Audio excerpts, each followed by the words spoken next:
My name is Charlotte Thompson Iserbyt, and I served as Senior Policy Advisor in the United States Department of Education under the Reagan administration, during which I had access to all of the most important documents for the restructuring of not only American education but global education.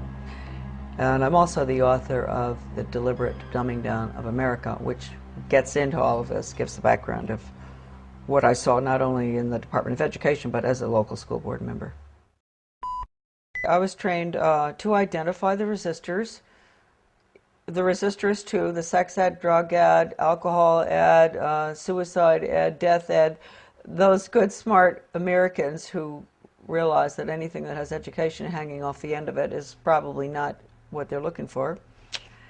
I was trained to identify those good people and to go up against them, and actually to go and try to get them to join us through the group process system, make them feel important, get them on a committee. And when that just blew my mind. I have to say, people often ask me, what is it that got you involved in education? Well, finding out what I saw at the local level certainly upset me.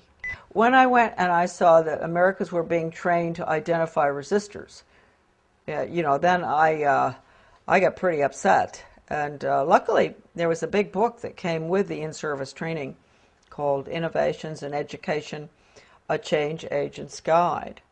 And I was able to take that back home with me. Unbelievable examples of how to con the Christians and different people who are upset with what you're trying to do, how to bring them over to your side, case studies, true case studies of educators who had put programs in that normally, in a normal American town, nobody would want them.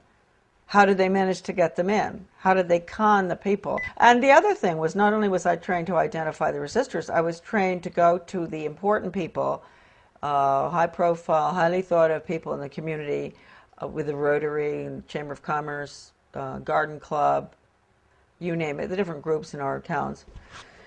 Go to them and convince them of the importance of these new programs like sex ed, drug ed, I just mentioned all of them, and to get them on your side, because when you can get the leadership in a community to go along with it, then the newspaper comes in and says, a committee's been set up with the head of the Rotary and this and that, and they're all getting behind this task force to discuss whether we're going to have a new sex education program. And then when Mary Jones, who ordinarily would think, why would we want to have a sex education program when we don't have any problems with kids having sex or anything? So she might be concerned. She might be one of the resistors. She reads that her best friend, who's the head of the Garden Club, is on this committee, and she thinks, oh, well, hey, Mary Appleton is on that committee. She's heading it up. It must be okay. So I was taught really how to con the community. They always call everybody by the first name. You have to get very, affectionate with people, and you say, William, I'm so glad you've come to this meeting, and I understand your concerns about this program because, I've had other people, usually it's the really bright people in the community who have these concerns, and would you like to join our group? The original program was funded by what would subsequently become my office. It was funded by the Office of Research in the U.S. Office of Education, because it was funded early on, about the late 60s. Still funded, by the way. And the money went to the University of Michigan in Ann Arbor to a professor by the name of Ronald Havelock. And he was the one that put together the whole training, the whole seminar, the book. And in the back of the book they admitted it. Right in the back of the book, they had about 100 major change agents listed from all over the country. Some of them I recognize, some I still don't, but some I do. And so this was a very important project.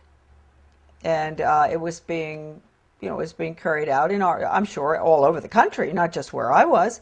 This was in Searsport, Maine, this lovely little town on the coast of Maine, in the school there where the guy came in, the facilitator, not Professor Havelock, but a facilitator, to train us. And these were good people that were there. They were some of the teachers from my school, where I was on the local school board, principals, etc. Normal-looking Americans. You really ask yourself, they must themselves have reacted very much the way I did. That's why I've always had a lot of understanding for teachers that have to go through this stuff. I didn't have to continue going through it. They've had to, through the years, constant training, retraining, sensitivity training, break their values. Right, no wrong. You've got to have all religions represented, so, you know, tolerant of everything, and because that's the New World Order. Disorder, excuse me.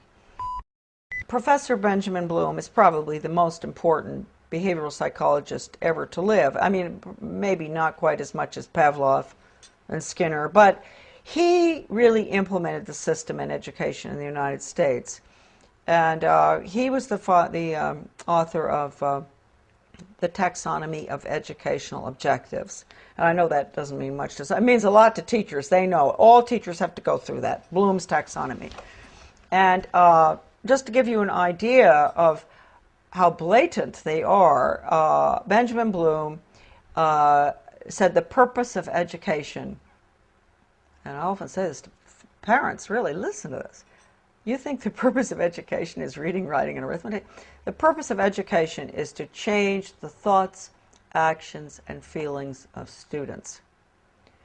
And then he goes on and he says, he defines good teaching, and this is even worse from the parental standpoint, as challenging the student's fixed beliefs. And then, in some of his works that I have, that are in my book, a lot of this stuff is in it. When he says challenge, does he mean challenge or does he mean change? Change their fixed? Yeah, through challenging. It's through challenging. You go up against them and you change them. And you asked a good question, because then he goes on in one part of the taxonomy that is in my book, he says that he can take a student from here to there, from a belief in God or his country or whatever, to being an atheist and not believing in his country in 1 hour. Did he do that?